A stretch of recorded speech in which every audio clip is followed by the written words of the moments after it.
Hi, this is Tommy Gibbs, and thanks for taking time to watch this video. This video was a result of a newsletter that went out around Thanksgiving talking about we have a lot to be thankful for, and now that we've got that past us, what do we do next? So this is really kind of some bullet points that I think you could apply at any time during the year. And this one happened to be around Thanksgiving. What to do next, though? There's always some things for us to do next. I'm going to try to give you some ideas on things that you might be able to do next. In other words, some things that you need to probably address. And these are pretty simple bullet points to help keep you on top of your game. First thing is you need to recommit yourself, and you're thinking towards being the very best you can be.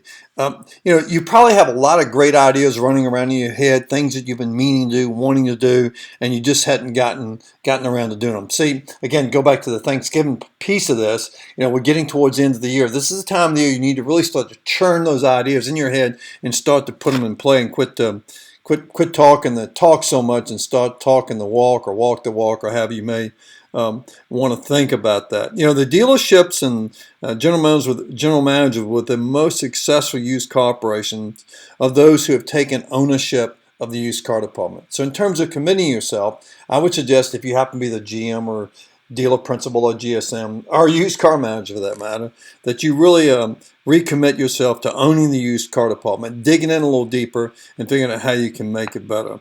And then I would say, my second bullet point here, I would say reevaluate your used car inventory. Maybe you take a hard look at your website and how the inventory displays online, and are your photos really good, and do you have the prices out there correctly, and is it an easy website to maneuver through? And then take a look at your physical inventory itself, and does it really look good? We've reached a time, I guess, where a lot of us are convinced, and it's true to a point, that that people really do all their shopping online now, and then the inventory on the lot isn't all that important. Well, that's not true, and we know it's not true. But we recall there was a time in the business where you had to have a lot of road frontage to be successful in the used car business. And we had our cars displayed really nicely. The lines were really straight. We used angles a lot of times. We made sure the colors were mixed and matched in there nicely, and we had some good eye candy on the front row, and blah, blah, blah. Well, we've gotten away from that because of so much of the traffic that we get today is based on the internet. But I would suggest to you that's still a solid discipline to have. So maybe it's time to reevaluate that inventory and how it looks. And then, bullet point number 3, I would suggest maybe that you refocus your disciplines. To be successful in used car business, you have to have some daily, weekly, monthly disciplines that you live and breathe by. And one of those might be something as simple as doing a lot walk once a week with the entire members of your management team. Touch every car that's in your inventory. Take your inventory sheet or your tablet out there with you that shows all your vehicles, and walk around and touch every car. If it's in service, touch it. If it's in the body shop, touch it.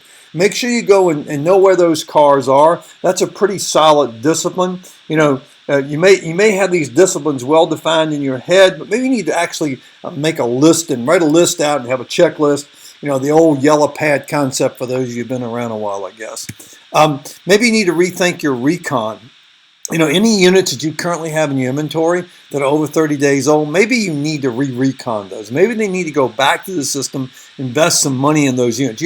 If they're over 30 days old, you've already missed your best window of opportunity. If you're not using a recon tool, maybe that's something that you need to also incorporate that would help you get units through your system faster. We have that type of recon tool tucked into our software, but I'm not selling software today. I'm just trying to get you to rethink some things. Maybe you need to reinvest, and by that I mean reinvest in yourself and your management team. Do something to gain some knowledge. You could hire me. That's a cool idea. But maybe visit a CarMax. Visit a friend in another state that does a good job in used cars. Attend a workshop. Join a 20 group, or even join a used car 20 group. Do something besides sit there and wait for something to happen. If you're not going to the NADA convention this coming year, maybe you need to go ahead and make plans to do so. And then here's the biggie, I think, and it's that appropriate time of the year to be thinking about these things. Rethink your management team. Do you have the right person running your used car department? Do you have the right person in all the management seats? The person that's running your used car department might be someone that's been with you for a very long time, and maybe their loyalty equals mediocrity. Maybe they're really loyal, but maybe they're also mediocre and they're pulling and dragging you down. It might be time for a change. Maybe they had some great skills at one time, but the fact is maybe you're not making the best use of their talents. Maybe there's another spot in your store that you can use these people. Look, again, this is sort of the holiday season. When this first came out, I'm thankful for a lot of things. I'm especially thankful that you read my newsletters and you would take time somewhere along the way to watch this video.